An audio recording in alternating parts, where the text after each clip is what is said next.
ওর বাপ ছিল কম্বল চোর আর ও হচ্ছে বোট চোর। এক কথাই বললাম আমার অবশ্যই ও যদি বোট চোর না হয় ওরে কয়বার আপনারা ভোট দিছেন ওরে ভোট দিছেন? কয়জন বুকে হাত দিয়ে বলতে পারবে যে আজকে আমি শেখ হাসিনায় ভোট দিছি?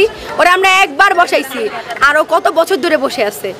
আচ্ছা ওর কি একটু ইগোতে লাগে না ভাই? এত মানুষ আমি ওর হাঁটুর সমান বয়সের হয়তো হব, আমি বলতেছি এত মানুষ ওরে চায় না, ও তাও নির্লজ্জের মতো ওইখানেই বসে আছে। আমার এই ইন্টারভিউটা দেখার পর হয়তো ও আমাকে হয়তো আমারও গুম করে দিবে, কারণ ওর কোনো বিশ্বাস নেই।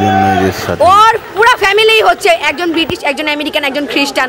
বলতে পারবে ওর কোনো বাঙালির সাথে সম্পর্ক? ও কি বলে দেশটা আমার বাবা স্বাধীন করছে। আরে তোর বাপ তো স্বাধীন হওয়ার আগেই মইরা গেছে, ওর তো আগেই রাজাকার মেরা লাইছে। 9 মাস তো আমরা স্বাধীন করলাম। আমার বাপ মা, হ্যাঁ ঠিক আছে, আমার বাপ মা কোনো মুক্তিযোদ্ধা না, আমার দাদা মুক্তিযোদ্ধা, আমার চাচা তো দাদা যেভাবেই মারা যাক। আমার কথা শুনেন, কথা হইতাছে যে ওর বাবা যদি স্বাধীন করতো, আমার ও যে আর কেউ স্বাধীন করে নাই। ও যে বলে ওর দেশ, আর যারা স্বাধীন করছে তারাও তো বলে দেশটা সবার ভাই, দেশটা কারো বাপের না। অবশ্যই না। আপনি কথাটা শুনতেছেন না? আমার 2 বছরের একটা ছোট বোন আছে, ছোট বোন, ও রাস্তায় খেলা করে, আর ওই মেয়েটা তো বারান্দায় থাইকা ওর মাথায় গুলি লাগছে, চোখে গুলি লাগছে। আমার বোন তো রাস্তায় খেলা করে, আমার বাসার ছাদের উপরে থেকে মুহূর্তে 10-12টা করে হেলিকপ্টার যায়। একটা হেলিকপ্টার যদি আমার 2 বছরের বোন, ওর যদি বুলেট লাগে কোথাও, ও তো ওখানেই মরে যাবে। ওরা যে নিয়ে ডাক্তারখানায় যাবো।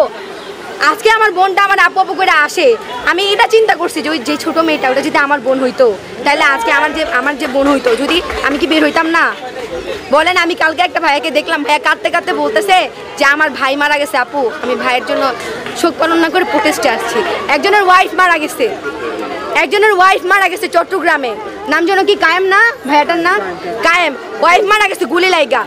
সে মেন্টালি কি পরিমাণ ভাবেন, উনি চাইল্ডহুড রিলেশন করে বিয়ে করছে উনি, আর ওনার ওয়াইফ গুলি রেখে চট্টগ্রাম মারা গেছে।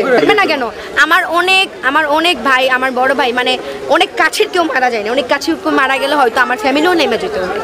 আমার ফ্রেন্ড অনেকের গুলি লাগছে। আমার একটা ফ্রেন্ড, মানে আমার 3টা ফ্রেন্ড ছিল, ফ্রেন্ড না বড় ভাই বলতে পারেন, কিন্তু ওনাকে আগে থেকে চিনি জন্য ফ্রেন্ড বলি।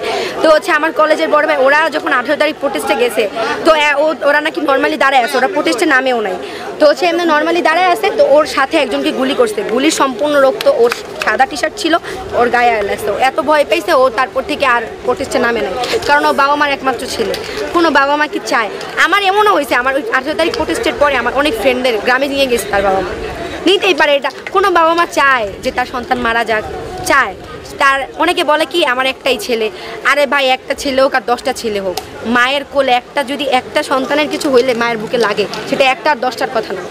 আর শেখ হাসিনা কান্না করে বলে যে আজকে হচ্ছে আমার কোল কি জানো, কোল খালি, মায়ের বুক খালি, কি হইলে আমি কি বুঝি না? আমারও বাবা মারা গেছে, বুঝলে তুই ফায়ারের আদেশ কিভাবে দেস? তোর আদেশ ছাড়াই কি ওরা ফায়ার করে? তুই আর্মি নামাই দিছিস, বিজেপি নামাই দিছিস, আনসার নামাই দিছিস, পুলিশ নামাই দিছিস, তোর আদেশ ছাড়াই কি ওরা ফায়ার করে? ওরা, আমি এমন পুলিশও দেখছি যারা হেলিকপ্টার থেকে আমাদের ক্ষমা চাইতেছে, বলতেছে আগাই যান। এমনও পুলিশ দেখছি আমরা।